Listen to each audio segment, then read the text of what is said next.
एक professor class ले रहे थे।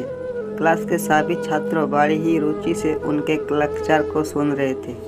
उसके पूछे गए सवालों के जवाब दे रहे थे। लेकिन उन छात्रों के बीच कक्षा में एक छात्र ऐसा भी था जो चुपचाप और गुमसुम बैठा हुआ था। प्रोफेसर ने पहले ही दिन उस छात्रों को नोटिस कर लिया, लेकिन कुछ नहीं बोले। लेकिन जब 4-5 दिन तक ऐसे ही चला तो उन्होंने उस छात्रों को क्लास के बाद अपने कैबिन में बुलाया और पूछा, तुम हर समय उदास रहते हो, क्लास में अकेले और चुपचाप बैठे रहते हो, लेक्चर पर भी ध्यान नहीं देते, क्या बात है, कुछ परेशानी है क्या? सर, वो छात्र कुछ चिकचिकाते हुए बोला, मेरे अतीत में कुछ ऐसा हुआ है जिसकी वजह से मैं परेशान रहता हूँ, समझ नहीं आता क्या करूँ। प्रोफेसर भले व्यक्ति थे। उन्होंने उस छात्रों को शाम को अपने घर पर बुलाया। शाम को जब छात्र प्रोफेसर के घर पहुंचा तो प्रोफेसर ने उसे अंदर बुलाकर बैठाया। फिर स्वयं किचन में चले गए और शिकंजी बनाने लगे। उन्होंने जानबूझकर शिकंजी में ज़्यादा नमक डाल दिया। फिर किचन से बाहर जाकर शिकंजी का गिलास छात्रों को देकर कहा, ये लो शिकंजी पियो। छात्र ने गिलास हाथ में लेकर जैसे ही एक घूंट लिया, अधिक नमक के स्वाद के कारण उसका मुंह अजीब सा बन गया।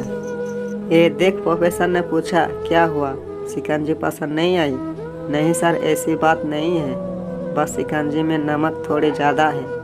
छात्र बोला, अरे अब तो ये बेकार हो गया, लाओ गिलास मुझे दे दो, मैं इसे फेंक देता हूँ। प्रोफेसर ने छात्र से गिलास लेने के लिए अपना हाथ बढ़ाया, लेकिन छात्र ने मना करते हुए कहा, नहीं सर, बस नमक ही तो ज़्यादा है, थोड़ी चीनी और मिलाएंगे तो स्वाद ठीक हो जाएगा।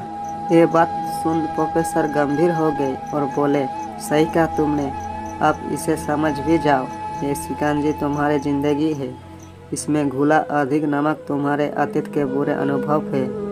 जैसे नमक को शिकंजी से बाहर नहीं निकल सकते, वैसे ही उन बुरे अनुभवों को भी जीवन से अलग नहीं कर सकते। वो तो बुरे अनुभव भी जीवन का हिस्सा ही है, लेकिन जिस तरह हम चीनी घोलकर शिकंजी का स्वाद बदल सकते हैं, वैसे ही पूरे अनुभवों को भूलने के लिए जीवन में मिठास तो घोलनी पड़ेगी। इसलिए मैं चाहता हूँ कि तुम अब अपने जीवन में मिठास घोलो। प्रोफेसर की बात छात्र समझ गया और उसने निर्णय किया कि अब वो बीती बातों से परेशान नहीं होगा।